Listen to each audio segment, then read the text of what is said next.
لمبی عمر پانے کا نسخہ۔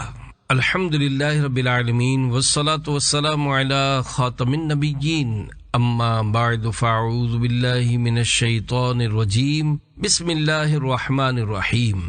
لمبی عمر پانے کا نسخہ 19 ربیع الاول 1426 ہجری 28 اپریل 2005 کو عالمی مدی مرکز فیضان مدینہ کراچی میں ہونے والا امیر اہل سنت دامت برکاتہم العالیہ کا بیان۔ دعائے عطار، یا اللہ پاک جو کوئی 20 صفحات کا رسالہ لمبی عمر پانے کا نسخہ پڑھ یا سن لے، اسے ایمان و عافیت والی اور نیکیوں بھری لمبی زندگی عطا فرما کر ماں باپ اور خاندان سمیت بے حساب بخش دے، آمین، بجاہ خاتم النبیین صلی اللہ علیہ وآلہ وسلم۔ درود شریف کی فضیلت اللہ پاک کے پیارے پیارے اور سب سے آخری نبی صلی اللہ علیہ وآلہ وسلم کا فرمان مغفرت نشان ہے، مجھ پر کثرت سے درود پاک پڑھو، بے شک تمہارا مجھ پر درود پاک پڑھنا تمہارے گناہوں کے لیے مغفرت ہے۔ دکھوں نے تم کو جو گھیرا ہے تو درود پڑھو، جو حاضری کی تمنا ہے تو درود پڑھو۔ صلو علی الحبیب صلی اللہ علی محمد۔ عرفان مدنی ٹی وی چینل کے ناظرین کے لیے خوشخبری ہے کہ عرفان مدنی ٹی وی کے ساتھ 2 نیو یوٹیوب چینلز کا آغاز کر دیا گیا ہے۔ سب سے پہلے آپ یوٹیوب پر سرچ کر لیں عرفان مدنی ٹی وی، جیسے ہی چینل کا نیم سامنے آئے اس پہ کلک کریں، پھر تھوڑا سا سکرول کریں، وہاں آپ کو میرے 2 نیو فیچرڈ چینلز نظر آئیں گے۔ ایک کا نیم ہے عرفان قرآن وائس اور دوسرے کا نیم ہے مدنی مسائل بائی عرفان۔ عرفان قرآن وائس میں ہم آپ کی خدمت میں لے کر آئے ہیں قرآن پاک کی تلاوت، ترجمہ اور تفسیر صراط الجنان، جس میں آپ کو حاجی عبدالحبیب عطاری کی وائس میں قرآن پاک کی تفسیر سننے کو ملے گی۔ یہ چینل صرف اللہ پاک کی رضا کے لیے بنایا گیا ہے تاکہ آپ کا رشتہ قرآن پاک سے مضبوط ہو سکے۔ سیکنڈ چینل کا نیم ہے Madani Masail by Irfan. Us channel پہ آپ کو ملیں گے دعوت اسلامی کے دارالفتاء اہل سنت سے لیے گئے اسلامی سوال جواب اور ایسے اسلامک رسالات جس میں امیر اہل سنت کی جانب سے اسلامک سوال جواب بتائے گئے ہیں۔ میری آپ سب سے محبت بری گزارش ہے کہ ان دونوں چینلز کو اوپن کریں، ویڈیوز دیکھیں اور لازمی سبسکرائب کریں۔ آپ کا سپورٹ میرے لیے صرف مدد نہیں، ایک روحانی تعلق کا اظہار ہے۔ اللہ پاک ہم سب کو دنیا اور آخرت کی بھلائیاں نصیب فرمائے۔ دعاؤں میں یاد رکھیے گا۔ آئیے اس ہفتے کا رسالہ سنتے ہیں۔ جزاک اللہ خیرہ۔ لمبی عمر پانے کا نسخہ۔ حضرت سیدنا داؤد علیہ السلام کی خدمت میں ایک خوبرو دلہا زیارت کے لیے حاضر ہوا۔ ملک الموت علیہ السلام نے جو کہ وہاں موجود تھے پوچھا، یہ جوان کون ہے؟ فرمایا، اس کی آج ہی شادی ہوئی ہے، چونکہ مجھ سے بے پناہ محبت کرتا ہے اس لیے مجھ سے ملاقات کیے بغیر اپنی دلہن کے پاس جانا گوارا نہ کیا، لہذا ملنے آیا ہے۔ ملک الموت علیہ السلام نے کہا، اے داؤد، اس دلہے کی عمر صرف 6 دن باقی رہ گئی ہے۔ یہ سن کر حضرت سیدنا داؤد علیہ السلام رنجیدہ ہو گئے۔ اس واقعے کو 7 ماہ گزر گئے مگر وہ نوجوان فوت نہ ہوا۔ اسی دوران ملک الموت علیہ السلام آئے تو حضرت سیدنا داؤد علیہ السلام نے فرمایا، اے ملک الموت، وہ نوجوان ابھی تک زندہ ہے۔ ملک الموت علیہ السلام نے جواباً کہا، جب میں نے 6 دن کے بعد اس کی روح قبض کرنی چاہی تو اللہ پاک نے ارشاد فرمایا، اے ملک الموت، میرے بندے کو چھوڑ دو، کیونکہ جب یہ حضرت داؤد علیہ السلام کے پاس سے ہو کر باہر نکلا اور اس نے ایک لاچار فقیر کو پایا تو اس کو اپنی زکوٰۃ دے دی۔ اس محتاج نے خوش ہو کر اس کو درازی عمر بالخیر اور جنت میں حضرت داؤد علیہ السلام کا پڑوسی بنائے جانے کی دعا دی۔ میں نے دعا قبول فرما لی اور اس نوجوان کے لیے ان 6 دن کو 60 سال لکھ دیا اور مزید 10 سال بڑھا دیے، اور اس کے لیے جنت میں حضرت داؤد علیہ السلام کا پڑوس بھی لکھ دیا۔ لہذا تم یہ 70 سالہ مدت پوری ہونے سے پہلے اس کی روح قبض مت کرنا۔ اللہ پاک کی ان پر رحمت ہو اور ان کے صدقے ہماری بے حساب مغفرت ہو، آمین بجاہ خاتم النبیین صلی اللہ علیہ وآلہ وسلم۔ اے عاشقان رسول، اس رحمت بھرے واقعے سے ہمیں بے شمار مدنی پھول چننے کو ملے۔ مثلاً بزرگوں کی زیارت بہت بڑی سعادت کی بات ہے۔ پہلے کے لوگ بزرگوں کی زیارت کے لیے حاضر ہوتے تھے، جیسا کہ وہ دلہا حضرت داؤد علیہ السلام کی بارگاہ میں حاضر ہوا۔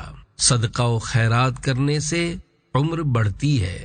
جسے خیرات دی جائے اگر وہ خوش دلی سے دعا کرے تو اس کی دعا قبول ہوتی ہے۔ دوسرے کی زبان سے نکلی ہوئی دعا ہمارے حق میں قبول ہوتی ہے۔ اس حوالے سے اعلی حضرت امام اہل سنت مولانا شاہ امام احمد رضا خان رحمت اللہ علیہ کے والد گرامی کی کتاب احسن الویاء لآداب الدعاء میں ہے، اس زبان سے دعا کر جس سے تو نے گناہ نہیں کیا، یعنی دوسرے سے دعا کرواؤ تو قبول ہوتی ہے۔ یہ بھی پتہ چلا کہ جو غیبت یعنی اکیلے میں دعا کرے اس کی دعا قبول ہوتی ہے، جیسا کہ احسن الویاء لآداب الدعاء میں ہے۔ دوسرا اگر چپکے سے یعنی پیٹھ پیچھے دعا کرے تو بھی قبول ہوتی ہے۔ ہمارے یہاں دوسروں سے دعا کروانے کا انداز کچھ اس طرح کا ہے کہ جب تک نام لے کر سب کے سامنے دعا نہ کی جائے، دعا کروانے والا مطمئن نہیں ہوتا، بلکہ بعض اوقات ناراض ہو جاتا ہے۔ جیسا کہ ایک بار ایک اسلامی بھائی نام لے کر دعا نہ کرنے کے باعث مجھ یعنی امیر اہل سنت سے اتنا ناراض ہوئے کہ دعوت اسلامی کا سنتوں بھرا دینی ماحول چھوڑ گئے۔ ہوا کچھ یوں کہ انہوں نے اپنی بیمار بچی کے لیے دعا کروانے کی غرض سے مجھے پرچی دی، لیکن میں نے اس بچی کی شفا یابی کے لیے سب کے سامنے دعا نہ کی۔ جب میں ان اسلامی بھائی کو منانے کے لیے ان کے گھر گیا تو انہوں نے کہا میری بچی بہت بیمار تھی اور میں نے آپ کو دعا کے لیے پرچی دی تھی، لیکن آپ نے دعا نہیں کی تو میرا دل ٹوٹ گیا۔ میں نے ان سے پوچھا کیا اسپیکر پر سب کے سامنے نام لے کر دعا کرنا ضروری ہے؟ کیا ایسا نہیں ہو سکتا تھا کہ میں نے پرچی پڑھ کر آپ کی بیٹی کے لیے چپکے سے دعا کر دی ہو؟ جیسا کہ میری عادت ہے کہ جب کوئی مجھے دعا کے لیے پرچی دیتا ہے یا زبانی طور پر کہتا ہے تو میں چپکے سے دعا کر دیتا ہوں، کیونکہ مسلمان کے لیے اس کی غیبت یعنی غیر موجودگی میں جو دعا مانگی جاتی ہے وہ جلدی قبول ہوتی ہے۔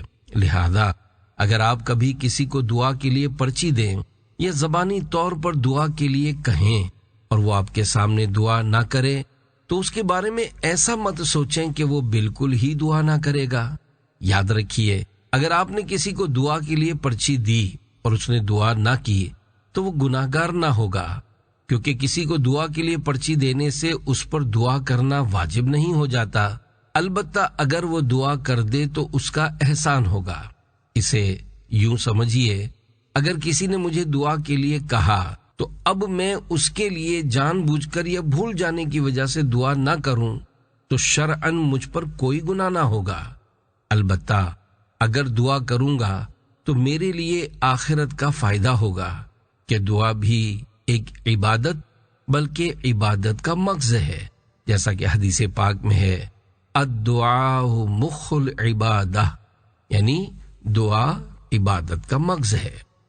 اے عاشقان رسول، اگر کوئی دعا کے لیے کہے تو دعا کر دیجئے۔ بعض اسلامی بھائیوں سے دعا کے لیے کہا جائے تو جواب ملتا ہے ہم اس قابل کہاں کہ دعا کریں، کیونکہ ہم تو گناہ گار ہیں۔ حالانکہ ایک روایت میں ہے اس منہ کے ساتھ دعا مانگ جس سے تو نے گناہ نہ کیا، یعنی کوئی دوسرا تمہارے لیے دعا کرے۔ دیکھیے، آدمی اپنی زبان سے معاذ اللہ غیبت، چغلی، جھوٹ، گالی گلوچ، دل آزاری وغیرہ بہت سے گناہ کر بیٹھتا ہے، لیکن دوسرے کی زبان اس کے حق میں پاک ہوتی ہے، کیونکہ اس نے دوسرے کی زبان سے گناہ نہیں کیا ہوتا۔ لہذا جب اس پاک زبان سے اس کے حق میں دعا کی جائے گی تو جلدی قبول ہوگی۔ جو لوگ کہتے ہیں کہ ہم اس قابل کہاں کہ دوسروں کے لیے دعا کریں کیونکہ ہم گناہ گار ہیں، تو ایسوں کے لیے عرض ہے کہ ملاقات کرتے وقت ہم ایک دوسرے کو سلام کرتے ہیں، اور سلام بھی ایک دعا ہے، اسی طرح نماز میں سلام پھیرتے وقت السلام علیکم ورحمۃ اللہ یعنی تم پر سلامتی اور اللہ کی رحمت ہو کہتے ہیں، جو کہ دعا ہے۔ مستحب یہ ہے کہ نماز پڑھنے والا جب دائیں جانب سلام پھیرے تو دائیں طرف کے نمازیوں اور فرشتوں کو، اور جب بائیں جانب سلام پھیرے تو بائیں جانب کے نمازیوں اور فرشتوں کو سلام کرنے کی نیت کرے۔ غور کیجئے، جب ہم نماز میں سلام پھیرتے وقت فرشتوں کو سلام کرنے کی نیت کر کے انہیں سلامتی کی دعا دیتے ہیں، حالانکہ فرشتے معصوم ہیں، تو پھر ہم عام مسلمانوں کے لیے دعا کیوں نہیں کر سکتے؟ راہ خدا میں مال دینے سے عمر بڑھتی ہے۔ پیارے پیارے اسلامی بھائیوں، آپ نے بیان کی ابتدا میں سنا کہ حضرت داؤد علیہ السلام کی زیارت کے لیے آنے والے دلہے نے جب واپسی پر ایک فقیر کو اپنی زکوٰۃ دی اور اس کا دل خوش کیا تو اس نے اسے درازی عمر بالخیر اور جنت میں حضرت داؤد علیہ السلام کا پڑوسی بننے کی دعا دی۔ اللہ پاک نے فقیر کی دعا کو قبول فرمایا، اور یوں جس دلہے کی عمر بالکل ختم ہونے والی تھی، اس کی خوشیوں کے صرف 6 دن باقی رہ گئے تھے، اس کی عمر میں 70 سال کا اضافہ کر دیا گیا، اور مزید یہ کہ آخرت میں حضرت داؤد علیہ السلام کا پڑوس بھی عطا فرما دیا گیا۔ اس سے پتہ چلا کہ اللہ پاک کی راہ میں دینے سے عمر بڑھتی ہے، نیز کسی غریب کا دل خوش کر دیا جائے اور وہ دعا کرے تو اس کی دعا قبول ہوتی ہے۔ یہ بھی معلوم ہوا کہ ادب کے ساتھ کسی بزرگ کی زیارت کی جائے تو وہ خوش ہوتے ہیں، جیسا کہ سیدنا داؤد علیہ السلام اس دلہے سے خوش ہوئے تھے، جبھی تو اس کی بقیہ 6 دن کی زندگی کے بارے میں سن کر رنجیدہ ہوئے تھے۔ یہ بھی پتہ چلا کہ اچھوں سے محبت، ان سے نسبت اور ان کی صحبت ضرور رنگ لاتی ہے اور دنیا و آخرت کے فیوز و برکات دلاتی ہے، جیسا کہ حضرت داؤد علیہ السلام سے محبت کرنے والے دلہے کو ان کی برکت نصیب ہوئی۔ قرآن پاک میں بھی اچھوں کی صحبت اختیار کرنے کا حکم دیا گیا ہے۔ چنانچہ پارہ 11 سورہ توبہ کی آیت نمبر 119 میں ارشاد ہوتا ہے، یا ایھا الذین آمنوا اتقوا اللہ وکونوا مع الصادقین۔ ترجمہ کنز الایمان، اے ایمان والو اللہ سے ڈرو اور سچوں کے ساتھ ہو۔ ظاہر ہے یہاں سچوں سے مراد اہل اللہ یعنی نیک لوگ ہیں جو اللہ پاک کی بارگاہ میں مقبول ہیں۔ نیز حدیث پاک میں ہے، المرء مع من احبہ، یعنی آدمی جس سے محبت کرتا ہے روز قیامت اسی کے ساتھ ہوگا۔ اچھوں کی اچھی تحریک، اے عاشقان رسول، دعوت اسلامی اچھوں کی ایک اچھی تنظیم ہے، اور جو اس اچھی تنظیم میں آتا ہے الحمدللہ خود بھی اچھا بن جاتا ہے اور دوسروں کو بھی اچھا بنا دیتا ہے۔ افسوس جو اس دینی تنظیم میں آنے کے بعد واپس پلٹ جاتا ہے، بعض اوقات وہ بیچارہ اچھائیوں سے محروم ہونے لگتا ہے، مثلا نمازوں میں سستی کرنے لگ جاتا ہے، سنتوں پر عمل کرنے کے معاملے میں بھی سستی کا شکار ہو جاتا ہے، اس کے سر سے امامہ شریف اتر جاتا ہے اور معاذ اللہ چہرے سے داڑھی بھی غائب ہو جاتی ہے۔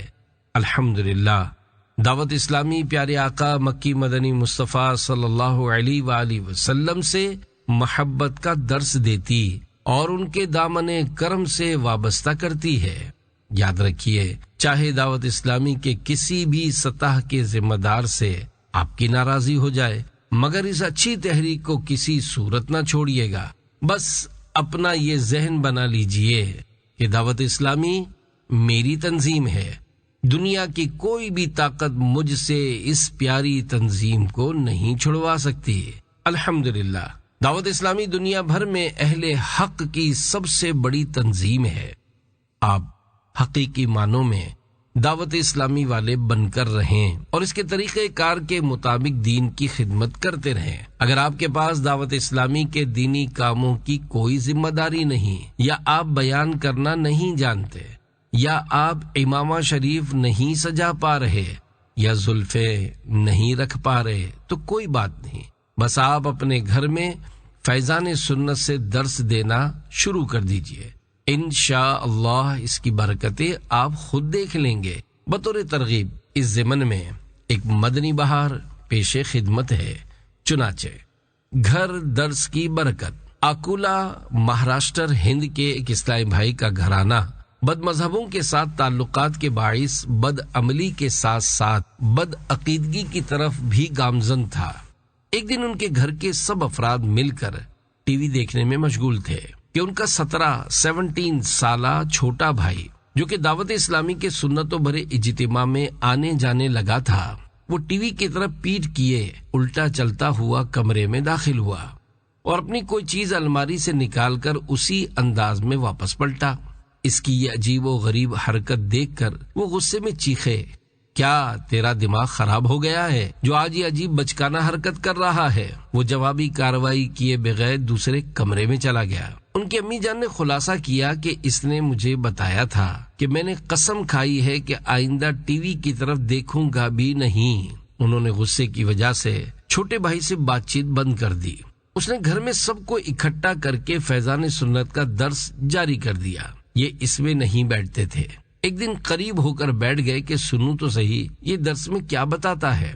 سنا تو بہت اچھا لگا، لہذا روزانہ گھر درس میں شریک ہونے لگے۔ رفتہ رفتہ ان کے دل کی سیاہی دور ہونے لگی، حتیٰ کہ دعوت اسلامی کے ہفتہ وار سنتوں بھرے اجتماع میں حاضری دینے لگے۔ الحمدللہ عقل ٹھکانے آئی، بد مذہبوں کی صحبت سے جان چھٹی اور چہرے پر داڑھی سجائی۔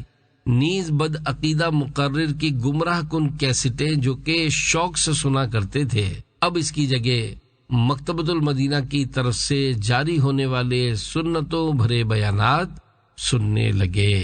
بری صحبتوں سے کنارہ کشی کر اور اچھوں کے پاس آ کے پا دینی ماحول، تمہیں لطف آ جائے گا زندگی کا، قریب آ کے دیکھو ذرا دینی ماحول۔ اے عاشقان رسول، اگر آپ دعوت اسلامی کے دیگر دینی کام نہیں کر پا رہے تو کم از کم روزانہ اپنے گھر میں فیضان سنت کے ابواب، پیٹ کا قفل مدینہ، فیضان بسم اللہ، فیضان رمضان، غیبت کی تباہ کاریاں، نیکی کی دعوت وغیرہ سے درس دینا شروع کر دیجئے۔ اگر آپ کو پڑھنا نہیں آتا تو کوئی بات نہیں، اپنے بہن بھائیوں یا امی ابو یا گھر کے کسی اور فرد سے درس دلوا دیجئے۔ یہ بھی ذہن نشین کر لیجئے کہ درس زیادہ دیر تک دینا ضروری نہیں، بلکہ صرف بسم اللہ کے 7 حروف کی نسبت سے 7 منٹ کافی ہیں۔ اگر نماز فجر کے بعد سب گھر والے جمع ہو جائیں تو اس وقت، ورنہ دوپہر میں کھانا کھانے یا چائے پینے کے بعد گھر کے سب افراد کو جمع کر کے درس دیجئے۔ اگر سب افراد درس سننے کے لیے نہ بیٹھے تو کوئی بات نہیں، گھر کے کسی ایک فرد کو سنا دیجئے۔ دیکھیے، اگر آپ سنجیدہ ہوں گے تو گھر کے کسی نہ کسی فرد کو آپ پر ضرور رحم آئے گا اور وہ آپ کا درس سننے کے لیے بیٹھ جائے گا۔ اور اگر آپ قہقہے لگا کر ہنستے ہوں گے یا درس نہ سننے والوں کو جھاڑتے اور ڈانٹتے ہوں گے تو پھر شاید ہی کوئی آپ کا درس سننے کے لیے تیار ہو، بلکہ ایسی صورت میں آپ گناہ گار بھی ہو سکتے ہیں۔ یاد رکھیے، آپ کا درس سننا گھر والوں پر فرض و واجب نہیں، لہذا کسی کی دل آزاری کیے بغیر بالکل سنجیدگی کے ساتھ درس دیجیے۔ انشاءاللہ اس کی برکت سے گھر والوں کے دل پگھل جائیں گے، بالخصوص ماں خود بھی درس سنے گی اور گھر کے دیگر افراد کو بھی جمع کر لے گی، کیونکہ وہ پورے گھر کی مالکہ ہوتی ہے۔ تو یوں آپ کا گھر درس اچھی طرح جاری ہو جائے گا۔ نیک اعمال کے رسالے میں بھی گھر درس کی ترغیب دلائی گئی ہے، لیکن اس کے باوجود اسلامی بھائی اس حوالے سے سستی کا شکار ہو جاتے ہیں۔ جو اسلامی بھائی گھر درس میں سستی کا مظاہرہ کرتے ہیں انہیں عام طور پر گھر والوں کی طرف سے قافلوں میں سفر کی اجازت بھی نہیں ملتی۔ اگر آپ گھر درس شروع کر دیں گے تو انشاءاللہ گھر والے آپ سے مطمئن ہو جائیں گے اور آپ کے لیے قافلوں میں سفر کی راہیں کشادہ ہو جائیں گی۔ دعائے عطار: اے اللہ، جو اسلامی بھائی یا اسلامی بہنیں گھر درس دیتی ہیں ان سب کو اور مجھے جنت الفردوس میں اپنے پیارے حبیب صلی اللہ علیہ وآلہ وسلم کا پڑوس عطا فرما۔ نیز رہتی دنیا تک جو دعوت اسلامی کے دینی ماحول سے وابستہ ہوتے ہوئے گھر درس دیتا رہے، اس کے حق میں بھی میری یہ دعا قبول فرما۔ آمین بجاہ خاتم النبیین صلی اللہ علیہ وآلہ وسلم۔ اے عاشقان رسول، گھر درس شروع کرنے کا یہ مطلب نہیں کہ آپ دعوت اسلامی کے دیگر دینی کاموں کو چھوڑ دیں، بلکہ انہیں بھی جاری رکھیں، کیونکہ ہر دینی کام کی اہمیت اپنی جگہ ہے۔ دیکھیے، اگر آپ قافلوں میں سفر کرتے رہیں گے تو اس سے آپ میں گھر درس کا جذبہ بڑھے گا۔ اگر آپ نیک اعمال کا رسالہ پر کرتے رہیں گے تو آپ میں تقویٰ پیدا ہوگا۔ اگر آپ علاقائی دورہ برائے نیکی کی دعوت میں شریک ہوتے رہیں گے یا مسجد درس یا چوک درس دیتے رہیں گے تو اس کی برکت سے آپ کے علاقے میں نیکی کی دعوت عام ہوگی۔ لہذا گھر درس کے ساتھ ساتھ دعوت اسلامی کے دیگر دینی کاموں کو بھی جاری رکھیں اور انہیں بڑھاتے چلے جائیں۔ والدین کا ادب کیجیے۔ گھر درس اور دعوت اسلامی کے دیگر دینی کاموں کو کرنے کے ساتھ ساتھ والدین کا خوب ادب کیجیے۔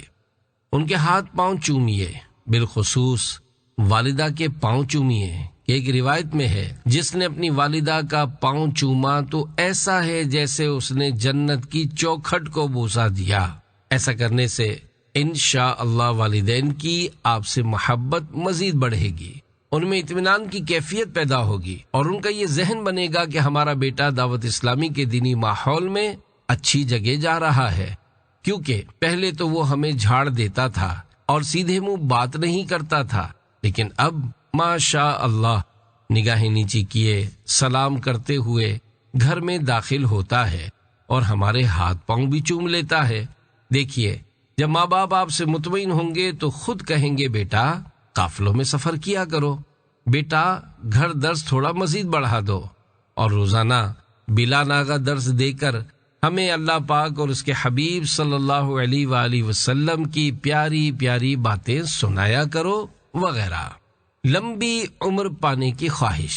پیارے پیارے اسلامی بھائیوں، آپ نے بیان کے شروع میں حضرت داؤد علیہ السلام کی بارگاہ میں حاضر ہونے والے ایک دلہے کا واقعہ سنا۔ زکوٰۃ دینے کی برکت سے اس کی عمر 6 دن سے بڑھا کر 60 سال کر دی گئی اور اس میں مزید 10 سال کا اضافہ بھی کر دیا گیا۔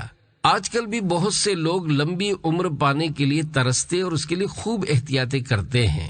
ایسا لگتا ہے کہ مرنے کے لیے کوئی تیار نہیں، یہاں تک کہ 100 سال کا بوڑھا بھی مزید جینے کی خواہش لیے بیٹھا ہے۔ بہت سے بوڑھے دعائے مغفرت کروانے کے بجائے تنگ دستی دور ہونے اور روزی میں برکت کی دعائیں کرواتے ہیں۔ یوں ہی سرمایہ دار حضرات بھی روزی میں برکت کے لیے دعا کرواتے ہیں، حالانکہ اللہ پاک نے انہیں کثیر مال و دولت سے نوازا ہوتا ہے، مگر وہ اس طرح کی دعائیں کرواتے نظر آتے ہیں کہ ہمارا فلاں پروجیکٹ پورا ہو جائے، ہم نے فلاں عمارت کی تعمیر شروع کر رکھی ہے، وہ مکمل ہو جائے، ہمارے گھر کا کام رکا ہوا ہے وہ بھی پورا ہو جائے، وغیرہ وغیرہ۔ ایسوں کو سوچنا چاہیے مکان ٹوٹتا پھوٹتا اور بنتا رہے گا جبکہ مکان والا قبر میں اتر جائے گا، لہذا جنت کے محلات کی تلاش میں رہنا چاہیے۔ دیکھیے، دنیا میں سر چھپانے کی جگہ بالآخر مل ہی جاتی ہے، لیکن اگر ہمارے پاس کرائے کا مکان ہو تو ہماری خواہش اور دعا ہوتی ہے کہ ہمیں مالکانہ حقوق مل جائیں۔ اگر چھوٹا مکان ہو تو ہم بڑے مکان کی تمنا اور خواہش رکھتے ہیں، تو یوں ہم دنیا کے پلاٹوں اور مکانوں کے لیے مارے مارے پھرتے ہیں اور خوب دعائیں کرواتے ہیں۔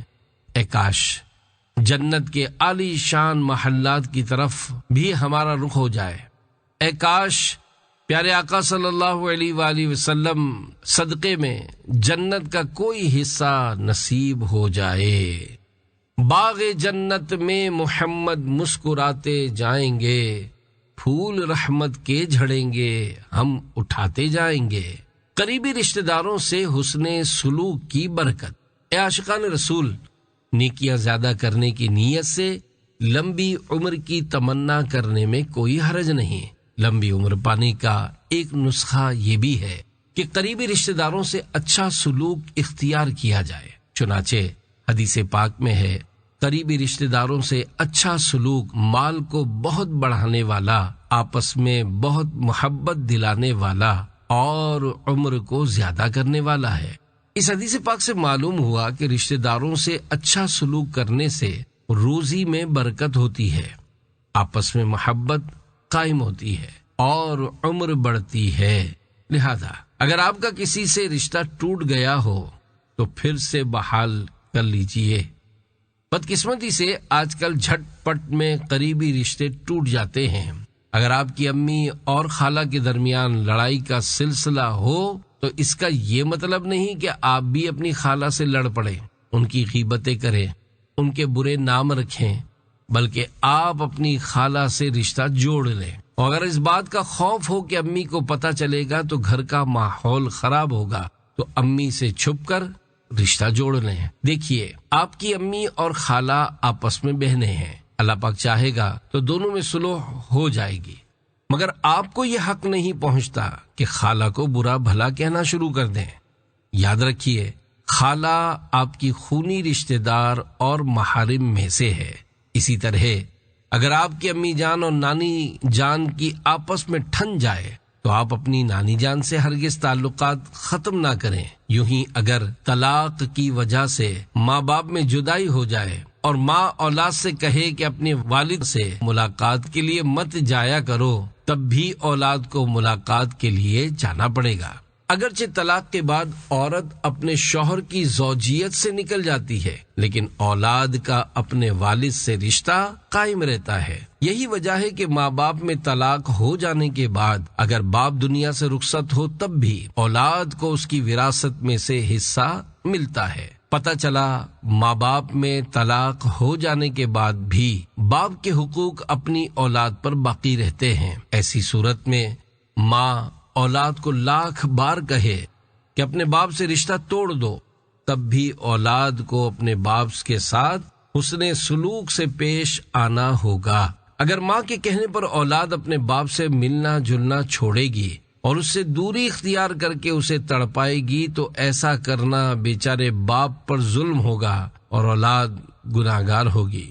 اولاد کے اپنے والد سے ملنے جلنے کے باعث اگر ماں ناراض ہو اور اسے تکلیف پہنچے تو یہ اولاد کی طرف سے اپنی ماں کو تکلیف پہنچانا نہیں کہلائے گا، بلکہ ماں کا خود اپنے آپ کو تکلیف پہنچانا کہلائے گا۔ یاد رکھیے، ماں باپ شریعت کے دائرے میں رہتے ہوئے اولاد کو جو بھی حکم کریں اولاد اسے مانے اور اس کی پیروی کرے، اور اگر شریعت کے خلاف حکم دیں تو اولاد اسے تسلیم نہ کرے۔ پہل کر کے رشتہ جوڑ لیجئے۔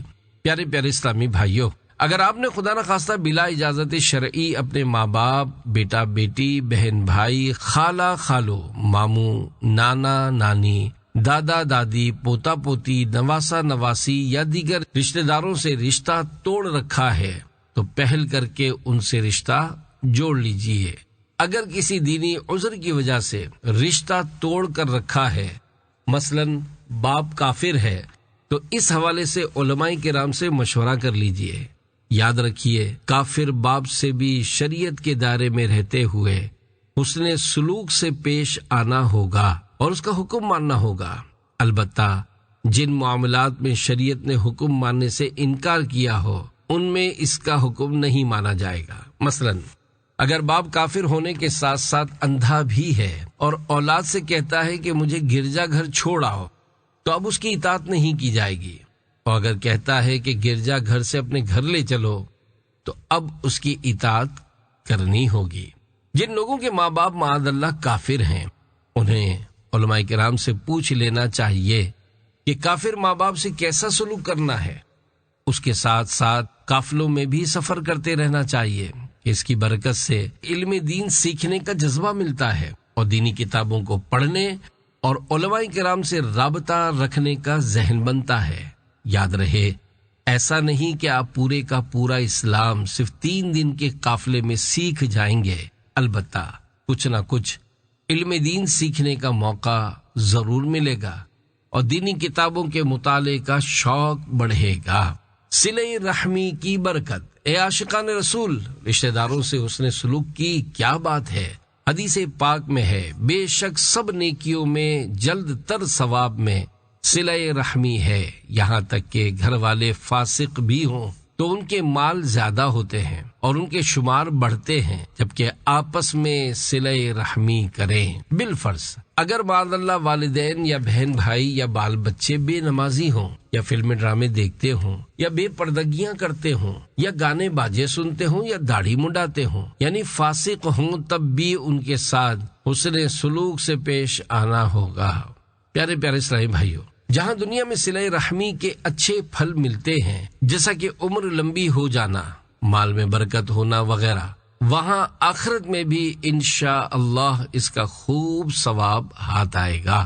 صلہ رحمی سے محتاجی دور ہوتی ہے۔ صلہ رحمی کی برکتوں میں سے ایک برکت یہ بھی ہے کہ اس سے محتاجی دور ہوتی ہے، جیسا کہ حدیث پاک میں ہے، کوئی گھر والے ایسے نہیں کہ آپس میں صلہ رحمی کریں پھر محتاج ہو جائیں۔ جب تک گھر والوں میں محبت کی فضا قائم رہے گی، تنگ دستی ان کے قریب نہیں آئے گی۔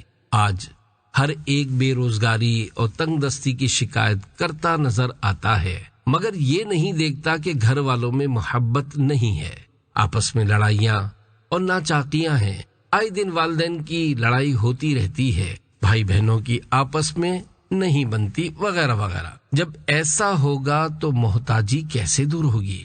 المیہ یہ ہے کہ اگر کاروبار ٹھپ ہو جائے تو عام طور پر لوگ یہی سمجھتے ہیں کہ کسی نے جادو کروا دیا ہے، اور پھر عاملین کے پاس جاتے ہیں تو عامل حضرات فوراً کہہ دیتے ہیں کہ اثرات یا بندش ہے۔ اسی طرح اگر گھر میں لڑائی ہو یا بچہ بیمار ہو جائے تو گمان کیا جاتا ہے کہ کسی قریبی رشتہ دار نے جادو کروا دیا ہے، بلکہ بعض بے وقوف تو یہاں تک کہتے سنائی دیتے ہیں کہ میرے باپ نے مجھ پر جادو کروا دیا ہے، اور بعض اوقات باپ کہہ رہا ہوتا ہے کہ بیٹے نے مجھ پر جادو کروایا ہے۔ یاد رکھیے، سب لوگ جادوگر نہیں ہوتے۔ الحمدللہ معاشرے میں خوف خدا رکھنے والے افراد بھی موجود ہیں۔ شیطان گھر میں داخل نہیں ہوگا۔ دیکھیے، صرف جادو ہی پریشانیوں کا سبب نہیں ہوتا، ہماری کوتاہیوں کی وجہ سے بھی پریشانیاں اور مشکلات آتی ہیں۔ مثلا حدیث پاک میں ہے، جب تم اپنے گھر میں داخل ہو تو گھر والوں کو سلام کرو۔ بے شک جب تم میں سے کوئی گھر میں داخل ہوتے وقت سلام کرتا ہے تو شیطان اس کے گھر میں داخل نہیں ہوتا، لہذا بسم اللہ پڑھ کر گھر والوں کو سلام کرتے ہوئے گھر میں داخل ہوں تاکہ شیطان داخل نہ ہو سکے۔ اسی طرح گندی جگہوں اور استنجا خانوں میں بھی خبیث جنات رہتے ہیں، تو ان سے بچنے کے لیے ہمیں یہ دعا سکھائی گئی ہے، بسم اللہ اللہم انی اعوذ بک من الخبث والخبائث، یعنی اللہ کے نام سے، اے اللہ میں ناپاکی اور شیطانوں سے تیری پناہ مانگتا ہوں۔ لہذا استنجا خانے یعنی واش روم میں داخل ہونے سے پہلے یہ دعا پڑھ لیجئے، انشاءاللہ شریر جنات سے حفاظت ہوگی۔ آج کل لوگوں نے طرح طرح کے اشعار اور پورے مضامین رٹے ہوتے ہیں، نیز کسی نے MBA کیا ہوتا ہے تو کسی نے MBBS، کوئی ایڈوکیٹ ہوتا ہے تو کوئی کچھ اور، مگر افسوس بہت سوں کو واش روم جانے کی دعا یاد نہیں ہوتی۔ اگر کسی کو یاد ہوتی ہے تو درست طریقے سے یاد نہیں ہوتی، اور درست کروانے کے لیے کسی عالم یا قاری صاحب کو سنانے کی توفیق نہیں ملتی۔ اگر آپ واش روم جاتے وقت یہ دعا نہیں پڑھیں گے تو اندر موجود جنات آپ کو پریشانی میں مبتلا کر سکتے ہیں، اور پھر آپ علاج کے لیے عاملین کے پاس چکر لگاتے رہیں گے، اور بعض اوقات عامل کو بھی پتہ نہیں چلے گا کہ یہ جن چمٹا کہاں سے ہے۔ اگر آپ دعا پڑھ کر واش روم جائیں گے تو جنات سے آپ کی حفاظت ہوگی، بلکہ جنات سطر بھی نہیں دیکھ پائیں گے، کیونکہ دعا کے شروع میں بسم اللہ کے الفاظ اور احادیث مبارکہ میں ایسے مضامین موجود ہیں، اگر بسم اللہ پڑھ کر سطر کھولیں گے تو سرکش جنات سطر نہیں دیکھ پائیں گے۔ خود کردارا علاج نیست۔ پیارے پیارے اسلامی بھائیوں، اگر کوئی بغیر دعا پڑھے واش روم جائے اور چاہے کہ شریر جنات کی شرارتوں سے محفوظ رہے تو مقولہ ہے خود کردارا علاج نیست، یعنی اپنے ہاتھ سے مصیبت اوڑھ لینے والوں کا کوئی علاج نہیں۔ اسے یوں سمجھیے کہ اگر کوئی زور زور سے اپنا سر دیوار میں مارتا چلا جائے اور یہ بھی چاہے کہ سر نہ پھٹے تو ایسا نہیں ہو سکتا، بلکہ دیوار میں سر مارنے سے سر بھی پھٹے گا اور ٹانکے بھی لگیں گے، اور اگر سر زور سے دیوار میں مارے گا تو بھیجا بھی نکلے گا اور جان بھی جائے گی۔ کوئی مرض لا علاج نہیں۔ پیارے پیارے اسلامی بھائیوں، بے شک اللہ پاک چاہتا ہے تو تعویذ و عملیات اثر کرتے ہیں، ورنہ نہیں کرتے۔ اسی طرح دوا میں بھی بذات خود کوئی تاثیر نہیں ہوتی، اللہ پاک چاہتا ہے تو شفا ملتی ہے، ورنہ نہیں ملتی۔ آج کل ڈاکٹر حضرات علاج کر کے مریض کا دم نکال دیتے ہیں اور پھر آخر میں کہتے ہیں کہ اس مرض کا کوئی علاج نہیں، حالانکہ احادیث مبارکہ میں ایسے مضامین موجود ہیں کہ اللہ پاک نے ایسی کوئی بیماری نہیں اتاری جس کے ساتھ اس کا علاج نہ اتارا ہو۔ جس طرح بعض ڈاکٹر یہ کہتے سنائی دیتے ہیں کہ فلاں مرض کا کوئی علاج نہیں، اسی طرح بعض لوگوں کو جب کوئی دینی بات بتائی جائے تو کہتے ہیں صاحب ایسا تو کسی حدیث میں نہیں ہے۔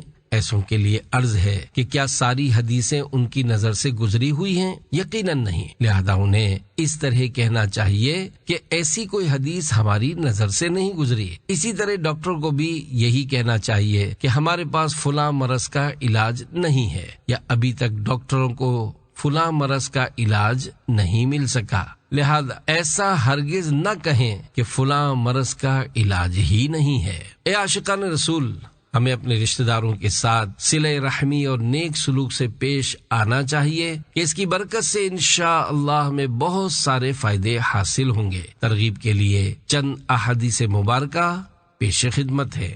صلہ رحمی، پیارے آقا مکی مدنی مصطفیٰ صلی اللہ علیہ وآلہ وسلم نے ارشاد فرمایا، صلہ رحمی، خوش اخلاقی اور پڑوسیوں سے نیک سلوک شہروں کو آباد اور عمروں کو زیادہ کرتا ہے۔ بری موت اور آفات سے نجات۔ سرور ذیشان محبوب رحمان صلی اللہ علیہ وآلہ وسلم نے ارشاد فرمایا، نیک سلوک کے کام بری موتوں، آفتوں اور ہلاکتوں سے بچاتے ہیں، اور دنیا میں احسان والے آخرت میں بھی احسان والے ہوں گے۔ سب سے پہلے جنت میں جانے والے۔ مدینے کے تاجدار دو عالم کے مختار صلی اللہ علیہ وآلہ وسلم نے ارشاد فرمایا، بھلائیوں کے کام بری موتوں سے بچاتے ہیں۔ پوشیدہ خیرات یعنی چھپ کر خیرات دینا رب کا غضب بجھاتی ہے۔ رشتہ داروں سے حسن سلوک عمر میں برکت کا ذریعہ ہے۔ ہر نیک سلوک صدقہ ہے۔ جو دنیا میں احسان والے ہیں وہی آخرت میں احسان پائیں گے، جو دنیا میں بدی والے ہیں وہی آخرت میں بدی دیکھیں گے، اور سب سے پہلے جو جنت میں جائیں گے وہ اچھا برتاؤ کرنے والے ہیں۔ پیارے پیارے اسلامی بھائیوں، عاشقان رسول کی دینی تنظیم دعوت اسلامی کے دینی ماحول سے وابستہ ہو جائیے، انشاءاللہ صلہ رحمی، خوش اخلاقی اور پڑوسیوں کے ساتھ نیک سلوک اختیار کرنے کا ذہن بنے گا۔ صلو علی الحبیب صلی اللہ علی محمد۔ 3 روحانی علاج۔ نمبر 1، یا وارثو، جو اس کا ورد کرے گا انشاءاللہ اس کی عمر لمبی ہوگی۔ 2، یا قدوسو، کا جو کوئی دوران سفر ورد کرتا رہے انشاءاللہ تھکن سے محفوظ رہے گا۔